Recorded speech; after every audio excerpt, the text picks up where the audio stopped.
tudo bem com vocês? Espero que esteja tudo bem com cada um, com cada uma, que esteja tudo bem também na casa de vocês, com os seus familiares. Desejamos então que Deus, com amor e com bondade, também nos acompanhe em mais um encontro do ensino confirmatório. Nós estamos estudando agora sobre o movimento da Reforma Luterana. Queremos entender um pouco a origem da nossa igreja e o que fundamenta a Igreja Luterana. Estamos então conversando sobre a formação da Igreja Luterana, e o surgimento da nossa igreja está ligado a uma pessoa, o Martim Lutero. A partir dos ensinamentos de Martim Lutero, surgiu um movimento de reforma que buscou dar uma cara nova à igreja.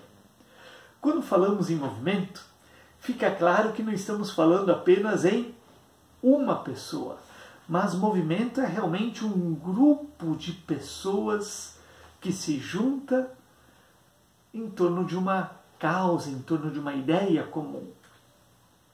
Lutero então não fez as coisas sozinho, mas muitas pessoas se juntaram a ele. Através da imprensa e da música, as suas ideias elas foram divulgadas e se espalharam por toda a Europa. Lutero ele escreveu diversos livros e também fez algo muito importante. Traduziu a Bíblia para a língua do povo, de modo que cada pessoa pudesse ler a Bíblia e, na sua liberdade, também compreender a sua fé e tomar as suas decisões.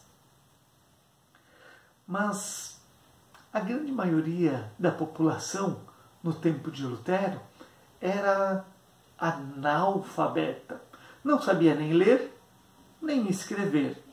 Então, do que adiantava ele escrever livros, traduzir a Bíblia, se as pessoas não podiam ler?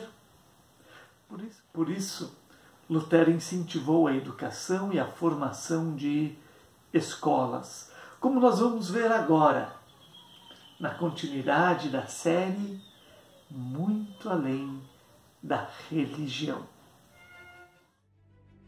Há 500 anos, era muito comum que uma criança recém-nascida morresse vítima de alguma peste ou doença da época. Ou seja, ninguém contava mesmo com aquele indivíduo até que a criança atingisse uma certa idade. É muito cruel esse raciocínio. Mas isso começou a mudar, depois que um fato marcou para sempre a vida de Lutero. Sua filha Madalena morre com 13 anos de idade. E aí nós temos nas suas cartas um pai que chora. A partir daí, a relação de Lutero com seus filhos e sua visão sobre a juventude e a infância mudam completamente. Este sentimento mais humano passou a ser um novo parâmetro, não só para Lutero, mas para toda a história da humanidade. E olha só o que Lutero disse uma vez em um de seus escritos feitos especialmente para os pais. Lugar de criança é na escola. Que os pais que não mandarem seus filhos para a escola estão condenados ao inferno. Nossa! E o que Lutero defendia com tanto afinco há 500 anos acabou se refletindo aqui no Brasil. Imigrantes vindos da Alemanha, principalmente para o sul, construíam escolas assim que chegavam nas cidades. É por isso que em pouco tempo o sul passou a ser a região mais alfabetizada do Brasil. Não é para me gavar, né? E hoje, brasileiros de diversas cidades do país são formados por escolas luteranas. Não existe mundo melhor e mais justo sem educação para todos. Isso você está cansado de saber. Até os dias de Lutero, há muita gente muito bem letrada. E quem são essas pessoas? São os monges e as monjas nos mosteiros. No século XVI, apenas crianças e jovens com vocação religiosa ou de camadas sociais mais ricas tinham acesso à educação. Lutero vai querer que a educação não seja somente uma coisa para fins religiosos, e por isso ele vai fazer a exigência da universalização do ensino. Defendia que a educação fosse para todos, incluindo pobres e meninas, que na época eram excluídas. Ele vai exigir também que para as meninas existam figuras femininas que as ensinem. É a figura da professora, que está começando há 500 anos atrás. Lutero queria que as escolas ensinassem outras matérias, como alemão, grego, geografia, história e matemática. Também defendia uma educação mais lúdica. Ele queria que as crianças aprendessem brincando. Adivinha o que mais ele exigia dos governantes da época? Cada vez que se gastar um florim com armamentos, a gente deve gastar 100 florins com a educação. Hoje, muitos destes ideais são uma realidade no mundo inteiro e fazem parte da educação de milhões de pessoas. Oi, mãe. Sim, eu estou estudando. Como Igreja Luterana, nós temos um compromisso com a educação. Na nossa comunidade já funcionou uma escola. A sala que nós usamos no ensino confirmatório foi primeiro sala de aula de uma escola. Uma das primeiras escolas aqui da nossa região. Hoje nós temos escola pública, o que deve ser incentivado, motivado e cada vez mais melhorado. Algumas pessoas gostam de estudar, outros, quem sabe, já reclamam da escola. Mas você já imaginou como é que seria a tua vida se você não soubesse nem ler e nem escrever? Então responda, qual que é a importância da leitura na tua vida? O movimento da Reforma, ele não foi feito só por homens. Também muitas mulheres aderiram a este movimento e participaram dele. O movimento da Reforma, ele rompeu com uma ideia daquela época que ainda permanece dentro da Igreja Católica, que é a ideia do celibato, ou seja, que se deve permanecer solteiro para se poder servir melhor a Deus. No tempo de Lutero se compreendia que por meio do celibato você também se aproximava mais de Deus. Vamos ouvir um pouco sobre esta dimensão do celibato e também em especial sobre a participação das mulheres no movimento da Reforma. Vamos acompanhar mais um episódio da série Muito Além da Religião.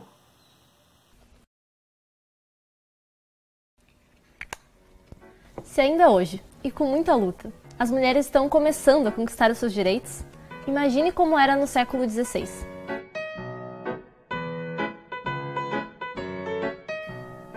Nossa visão ocidental a respeito da sexualidade e do feminino foi marcada profundamente por dois teólogos medievais. Depois de fazerem muita festa e terem uma vida sexual, digamos, muito animada, São Jerônimo e Santo Agostinho se converteram. Adivinha qual foi a primeira coisa que eles fizeram? Disseram um não bem grande à sexualidade. São Jerônimo estabeleceu, inclusive, degraus que mostrariam para a pessoa quais eram as possibilidades de ela ingressar nos céus. Por exemplo, um homem que queria ter 100% de certeza de que entraria no céu era fácil. Era abandonar o mundo e entrar para um mosteiro. Mas para eles, a mulher que entrasse no mosteiro só teria 90% de chances de ingressar no céu. E sabe por que não teria 100%? Por causa da menstruação, que a tornava impura de 28 em 28 dias. E muitos pais, para evitarem esse mal, colocavam as crianças, as meninas, ainda pequenas, no mosteiro. Mas cadê o Lutero para nos defender? Lutero vai colocar um não decidido à possibilidade de o celibato colocar a pessoa num estado superior a outra que não é celibatária. Este não de Lutero ao celibato tem como consequência o esvaziamento dos mosteiros femininos e masculinos. Pois é. Os homens que deixavam os mosteiros conseguiam com facilidade atividade profissional, já a situação da mulher era mais complicada. A crítica de Lutero ao celibato e a sua opção pelo casamento mudaram os 500 anos da história da humanidade. A mulher passa a ser valorizada. Catarina von Bora. Sabe aquele ditado que diz que atrás de um grande homem sempre há uma grande mulher? Pois é, há 500 anos uma mulher estava ao lado do marido e à frente do seu tempo. Depois que Lutero disse não ao celibato, os mosteiros masculinos e femininos praticamente esvaziaram. Foi aí que um belo dia o Lutero recebeu uma carta de 9 monjas. E elas pedem que ele as auxilie a deixar o mosteiro. Isso era um crime na época. Essas 9 monjas fogem do mosteiro escondidas em barris de peixinhos de conserva e vão direto, correndinho, para o mosteiro onde estava Lutero. E agora? Se elas não encontrarem um parceiro com quem casar, elas estão condenadas a uma vida na prostituição. Foi aí que Lutero procurou e encontrou marido para todas elas, menos para uma. Seu nome? Catarina von Bora. Von Bora. Catarina era rigorosa e não aceitava qualquer um para marido. Foi aí que, no ultimátum de Lutero, ela falou: se o Dr. Lutero me aceitar como esposa, com ele eu caso. Lutero e Catarina se casam. Financista e economista e mãe, vai ser modelo para muitas mulheres. E ao lado dela, outras mulheres vão ser testemunhas muito eloquentes da reforma do século XVI. Lutero, ele disse um não ao celibato. Existia uma compreensão de que a pessoa que negasse a sua sexualidade e fosse viver no mosteiro estaria mais perto da salvação. Esta ideia do celibato, ela criava categorias de pessoas diferentes, de modo que alguns então seriam mais santos do que os outros. Os celibatários então estariam mais perto de Deus. Lutero, ele disse um não a esta ideia. E ele nos ensina, e é o que a Bíblia nos ensina, que o justo viverá por fé.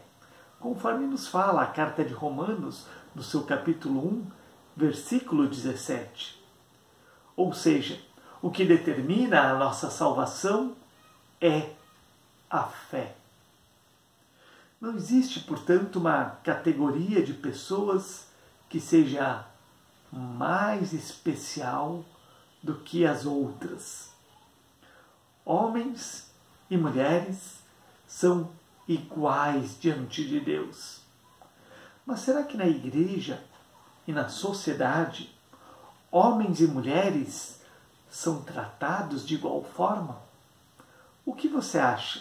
O que nós podemos fazer para que na igreja e na sociedade homens e mulheres sejam tratados com igual respeito? Pense nisso e responda.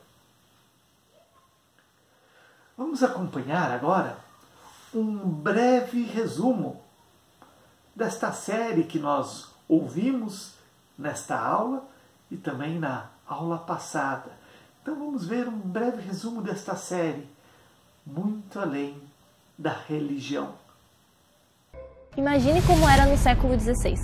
Imagina alguém há 500 anos fazendo a seguinte afirmação: eu não preciso mais de intermediários para falar com Deus. Extra! Fechou o tempo entre Lutero e a igreja. Começou a criticar abertamente a igreja. Mas Lutero nunca abandonou as suas crenças, que acabaram se espalhando por toda a Europa e... todas as mudanças que viu mexeram com a cabeça de Lutero. Ele vai fazer a exigência da universalização do do ensino. A crítica de Lutero ao celibato e a sua opção pelo casamento mudaram os 500 anos da história da humanidade. Lutero vivia numa época de transformações. Dá para dizer que a grande aliada de Lutero e sua reforma foi a imprensa. A minha profissão é a minha vocação, é o lugar para o qual Deus me chamou. Ninguém contava mesmo com aquele indivíduo até que a criança atingisse uma certa idade. É muito cruel esse raciocínio. Mas cadê o Lutero para nos defender? Este sentimento mais humano passou a ser um novo parâmetro. Hoje, muitos destes ideais são uma realidade no mundo inteiro. É importante que se diga que Lutero também criou um novo gênero musical. Como também acabou criando um novo pensamento religioso. Estava começando a reforma que mudaria o mundo. Valeu, Lutero!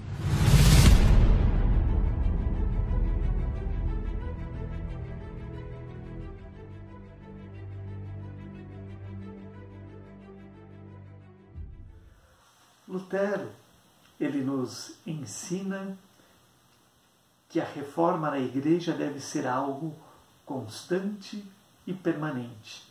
Igreja reformada, sempre em reforma. Ou seja, nós nunca estamos prontos na fé. Nunca estamos prontos como igreja. Viver a fé é um aprendizado constante. Este tema do movimento da reforma irá nos acompanhar nos nossos próximos encontros, em especial também no próximo encontro em outubro. E para o nosso encontro em outubro, temos um convite especial. Queremos fazer novamente uma aula presencial. Portanto, queremos convidar cada uma de vocês a participarem de uma aula presencial em outubro. Para o segundo ano, a aula será no sábado, dia 10 de outubro, às 10 horas. Para o primeiro ano, a aula será no sábado, dia 17 de outubro, às 10 horas. Para participar da aula, lembramos que todos devem usar máscara e também devem estar bem de saúde. Se por causa da pandemia alguém não puder participar ou por uma questão de segurança não se sentir muito à vontade a participar da aula, nós pedimos que entre em contato e estaremos então disponibilizando a matéria por meio de vídeo. Em outubro também teremos uma videoaula que será no dia 24. Portanto, então, contamos com a presença de vocês nas aulas em outubro e desejamos que a paz de Deus os acompanhe. Que o amor de Deus os abençoe e os guarde. Até o nosso próximo encontro. Tchau.